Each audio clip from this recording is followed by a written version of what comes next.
CJI Chandrachud का अब तक का सबसे बड़ा फैसला, सुना दिया बहुत तगड़ा आदेश। चुनावी बॉन्ड के मामले पर सीजेआई डीवाई चंद्रचूड़ ने गुरुवार 15 फरवरी 2024 को मोदी सरकार को झटका देने वाला तगड़ा फैसला सुनाया है। सीजेआई चंद्रचूड़ ने चुनाव बॉन्ड स्कीम को असंवैधानिक करार देते हुए तत्काल प्रभाव से इस पर रोक लगा दी है। कोर्ट ने कहा है कि यह स्कीम आरटीआई का उल्लंघन है। इतना ही नहीं, सुप्रीम कोर्ट ने एसबीआई से 6 मार्च तक चुनावी बॉन्ड की जानकारी देने के लिए भी कहा है। दरअसल गुरुवार को चुनावी बॉन्ड स्कीम को चुनौती देने वाली याचिकाओं पर फैसला सुनाते हुए सीजेआई डीवाई चंद्रचूड़ ने कहा कि बेंच का फैसला एक मत है। हालांकि इस मामले में 2 फैसले हैं, लेकिन निष्कर्ष एक है।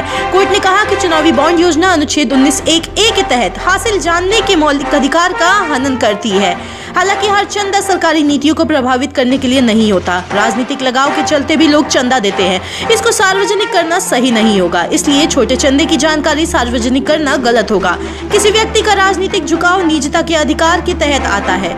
सुप्रीम कोर्ट ने आगे कहा कि सरकार ने इस योजना से काले धन पर रोक लगाने की दलील दी थी, लेकिन इस दलील से लोगों के जानने के अधिकार पर असर नहीं पड़ता। यह योजना आरटीआई का उल्लंघन है। सरकार ने दानदाताओं की गोपनीयता रखना जरूरी बताया, लेकिन हम इससे सहमत नहीं हैं। गौरतलब है कि केंद्र सरकार ने 2018 में चुनावी बॉन्ड योजना की शुरुआत की थी।